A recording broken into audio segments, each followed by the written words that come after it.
देखिए बड़ी जानकारी, बड़ा अपडेट आपके सामने। सपा प्रतिनिधिमंडल के संभल जाने पर रोक लगी है, बड़ी जानकारी आपको दे रहे हैं। डीएम ने फोन पर माता प्रसाद पांडे को जाने से रोक दिया है। सपा के 15 सदस्यीय प्रतिनिधिमंडल को जाना था संभल। विरोधी नेता माता प्रसाद पांडे के घर के बाहर भारी पुलिस बल की तैनाती कर दी गई है। नेता प्रतिपक्ष हैं माता प्रसाद पांडे और आज भारी पुलिस बल की तैनाती की गई है उनके घर के पास। सपा के 15 सदस्यीय जो प्रतिनिधिमंडल था वो संभल जाने वाला था और खबर ये कि रोक दिया गया है। सपा के प्रमुख अखिलेश यादव ने क्या कुछ ट्वीट में लिखा है, देखिए। प्रतिबंध लगाना भाजपा सरकार के शासन, प्रशासन और सरकारी प्रबंधन की नाकामी है। ऐसा प्रतिबंध अगर सरकार उन पर पहले ही लगा देती जिन्होंने दंगा फसाद करवाने का सपना देखा और उन्मादी नारे लगाए तो संभल में सौहार्द शांति का वातावरण नहीं बिगड़ता। भाजपा जैसे पूरी की पूरी कैबिनेट एक साथ बदल देते हैं, वैसे ही संभल में ऊपर से लेकर नीचे तक का पूरा प्रशासनिक मंडल निलंबित करके उन पर साजिशन लापरवाही का आरोप लगाते हुए सच्ची कार्रवाई करके बर्खास्त की भी करना चाहिए और किसी की जान लेने का मुकदमा भी चलना चाहिए।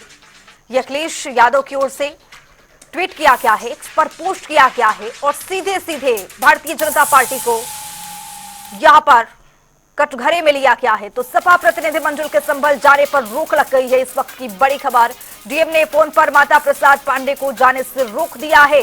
सपा के 15 सदस्यीय प्रतिनिधिमंडल को जाना था संभल, लेकिन रोक दिया गया है डीएम की ओर से। विरोधी नेता माता प्रसाद पांडे के घर के बाहर भी पुलिस बल की तैनाती है। लखनऊ से हमारे सहयोगी तौकीर खिदवई हमारे साथ जुड़ रहे हैं ज्यादा जानकारी के साथ। तौकीर, 15 सदस्यीय प्रतिनिधिमंडल डेलीगेशन को जाना था कल संभल, लेकिन आज यहां पर डीएम के आदेशानुसार यहां पर रोक दिया गया है।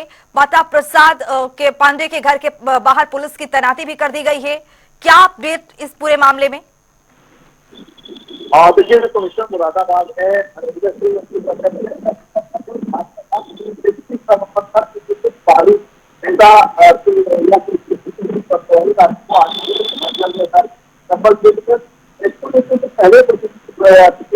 मंडल पार्टी का जाना चाहता था, तो उससे प्रसाद कुमार ने बात की कहा था कि अभी आप 3 दिन के लिए रुक जाते हैं तो 3 नवंबर तक आप जा सकते हैं।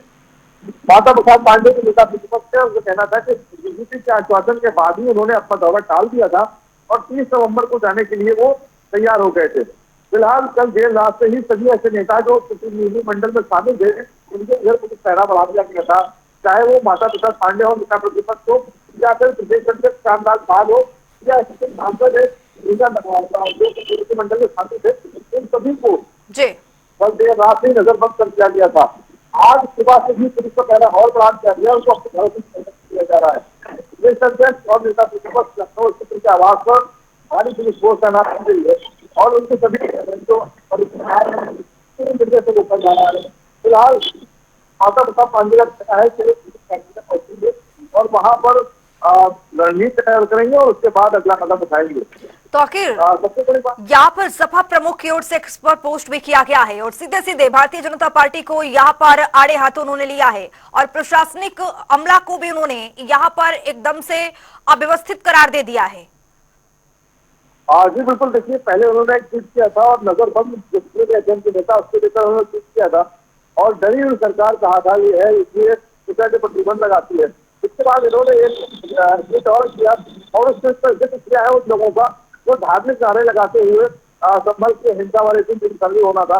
उस दिन जो एक टीम आ रही थी PSI, उनके साथ कुछ लोग धार्मिक नारे लगाते आ रहे थे, उनका चेहरा उन लोगों के ऊपर था इस ट्वीट में कि उन लोगों के ऊपर कोई कार्रवाई नहीं हुई, पुलिस उनको कभी बंद नहीं किया, उनके खिलाफ तैयार नहीं की और जो लोग अब वहां पर हालात सामान्य करने के लिए जाना चाहते हैं, लोगों से मिलना चाहते हैं, घर साधना चाहते हैं, ऐसे लोगों को प्रतिबंध लगाया जा रहा है। फिलहाल अभी किसी प्रकार की राजनेता की वहां पर आवाजाही पर रोक है और इसका लेटर हिंसा के क्षेत्र के लिए जो कमिश्नर है मुरादाबाद और उसके माध्यम कहा गया था कि भारी व्यक्तियों उनका आने पर रोक रहे। बहुत शुक्रिया तौकीर तमाम जानकारी साझा करने के लिए। तो लखनऊ से ये बड़ी जानकारी आपको दे रहे हैं। सपा प्रतिनिधिमंडल के संभल जाने पर डीएम ने रोक लगा दी है। डीएम ने फोन पर माता प्रसाद पांडे को जाने से रोक दिया है। नेता प्रतिपक्ष है उत्तर प्रदेश के माता प्रसाद पांडे, विरोधी नेता माफ कीजिएगा, ये नेता प्रतिपक्ष हैं और इनको रोक दिया गया है। भारी पुलिस बल की तैनाती इनके घर के सामने कर दी गई है और इसी बीच सपा प्रमुख की ओर से एक्स पर पोस्ट भी किया गया है और पोस्ट के जरिए भारतीय जनता पार्टी पर सीधे सीधे निशाना साधा गया है।